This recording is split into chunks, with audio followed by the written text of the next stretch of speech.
Hello friends, तो आज हम समझने वाले हैं क्लास 12th के बिजनेस स्टडीज का chapter number 1 which is nature and significance of management, यानी मैनेजमेंट की नेचर और उसकी इंपॉर्टेंस क्या है। दोस्तों, क्या आपको पता है एक टॉपर स्टूडेंट में और एक एवरेज और बिलो एवरेज स्टूडेंट में क्या डिफरेंस होता है? वो डिफरेंस इंटेलिजेंस का नहीं होता बल्कि मैनेजमेंट स्किल्स का होता है। जो टॉपर स्टूडेंट्स होते हैं वो अपने आप को और अपने टाइम को बहुत अच्छे से मैनेज करते हैं, हमेशा ऑर्गेनाइज और डिसिप्लिन रहते हैं। उन्हें पता होता है कि हमें कब पढ़ना है, हमें कितनी देर पढ़ना है, सिलेबस कब खत्म करना है, नोट्स कब बनाने हैं और कितनी बार रिवीजन करनी है। बस यही मैनेजमेंट स्किल्स एक टॉपर को बाकी स्टूडेंट से अलग बनाते हैं। मैनेजमेंट एक ऐसी चीज है जो दुनिया में किसी भी चीज को अचीव करने के लिए बहुत जरूरी है, और स्पेशली बिजनेस वर्ल्ड में तो मैनेजमेंट की इतनी इंपॉर्टेंस है कि मैनेजमेंट सिखाने के लिए अंडर ग्रेजुएट और पोस्ट ग्रेजुएट कोर्सेज बने हुए हैं। और एक बात तो क्लियर है, without proper management a business is set to fail. तो इस वीडियो में हम समझने वाले हैं इन सारे टॉपिक्स के बारे में। मैनेजमेंट टाटा स्टील की case study of candle maker woman. इसमें हम समझेंगे कि कैसे एक महिला ने अपने कैंडल्स और वैक्स टॉयज बनाने के शौक को एक सक्सेसफुल बिजनेस में कन्वर्ट किया।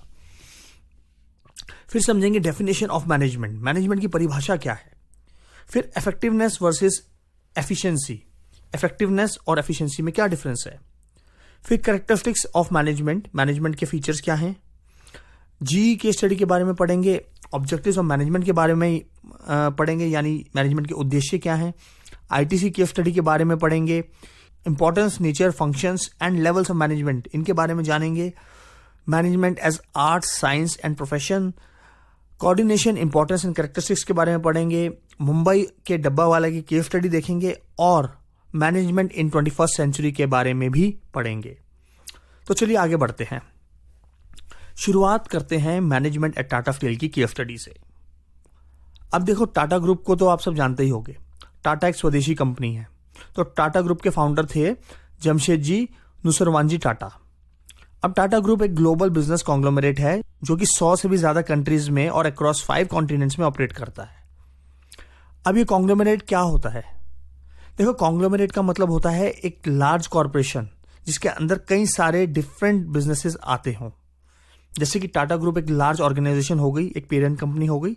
अब विद इन टाटा ग्रुप कितने सारे अनरिलेटेड बिजनेस होते हैं, जैसे टाटा मोटर्स हो गया, टाटा केमिकल्स हो गया, टाटा कंसल्टिंग सर्विसेज हो गई, टाटा स्टील हो गई, टाटा पावर हो गई, और टाटा के कई सारे होटल्स भी हैं। तो इसको हम बोलते हैं कॉन्ग्लोमरेट। जब एक बड़ी कंपनी के अंदर डिफरेंट और अनरिलेटेड बिजनेसेस होते हैं तो उसको बोला जाता है कॉन्ग्लोमरेट। आज की डेट में टाटा की 29 कंपनीज पब्लिकली लिस्टेड हैं, यानी स्टॉक एक्सचेंज पर लिस्टेड हैं। अब जमशेद जी की बात करते हैं। देखो, जमशेद जी के 4 सपने थे, उनके लाइफ के 4 गोल्स थे। पहला, जमशेद जी चाहते थे कि वो एक आयरन स्टील कंपनी सेटअप करें।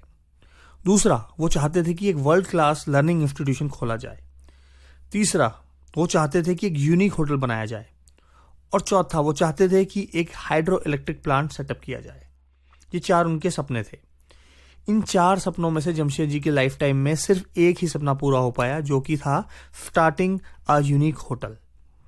उन्होंने मुंबई में ताजमहल होटल खोला। ये वही होटल है जहां 26/11 का अटैक हुआ था। इसका इनॉग्रेशन हुआ था 1903 में। अब इस ताजमहल होटल के बारे में कुछ इंटरेस्टिंग फैक्ट्स जानते हैं।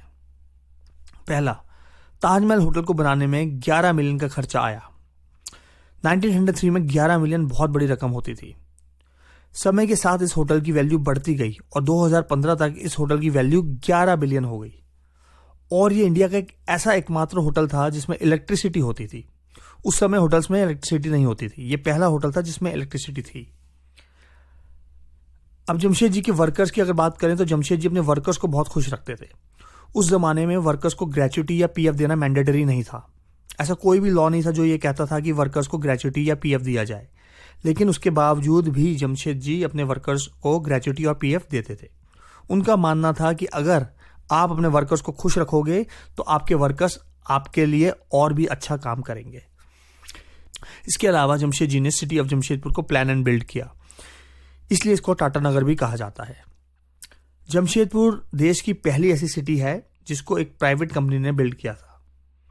सिटी को बिल्ड और प्लान करते समय जमशेद जी ने छोटी से छोटी डिटेल्स का भी ध्यान रखा।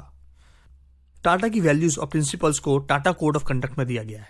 जो कि टाटा के सारे बिजनेसेस को गवर्न करता है। अब टाटा ने सिर्फ प्रॉफिट के बारे में नहीं सोचा, बल्कि उन्होंने सोसाइटी के लिए भी काफी कुछ किया। टाटा ने अपनी सोशल, इकोनॉमिक और एनवायरमेंटल रिस्पॉन्सिबिलिटीज भी बहुत अच्छे से फुलफिल करी। Tata is the partner in progress with Odisha. Tata ने ओडिशा में बहुत सारी इन्वेस्टमेंट करी हुई है। अगर ओडिशा में टाटा की दो मेजर कंपनीज की बात करें तो वो है टाटा स्टील और टाटा पावर। ओडिशा में टाटा गवर्नमेंट ऑफ ओडिशा के साथ मिलकर वहां की पावर डिस्ट्रीब्यूशन को मैनेज करता है। इसके अलावा टाटा स्टील की थाईलैंड कंपनी ने यूनिसेफ को ज्वाइन किया है and has committed in protecting childrens right. Tata steel Europe की बात करें तो टाटा वहां की कम्युनिटी पार्टनरशिप प्रोग्राम का हिस्सा है और ये यूके में स्मॉल और मीडियम बिजनेसेस को हेल्प करती है by assisting them with finance and business premises. Tata ने क्लाइमेट चेंज में भी काफी कंट्रीब्यूट किया है। टाटा हाई परफॉर्मेंस स्टील बनाता है जिससे कि गाड़ियों का फ्यूल सेव होता है और बिल्डिंग्स में एनर्जी बचती है। और lastly Tata is ISO 14001 compliant. ISO 14001 environmental management system से डील करता है। जब फैक्ट्रीज में प्रोडक्शन होती है तो एनवायरनमेंट में काफी एयर एंड वाटर पॉल्यूशन होता है जिसे मैनेज करता है ISO 14001 और टाटा की सारी मैन्युफैक्चरिंग साइट्स ISO कंप्लायंट है। अब क्या कारण है कि टाटा इतना सक्सेसफुल है? कारण बहुत सिंपल है। It is because of the effective and efficient management and coordination at all levels. बहुत ही अच्छी मैनेजमेंट और तालमेल के साथ टाटा में काम होता है और यही उसकी कामयाबी का राज है।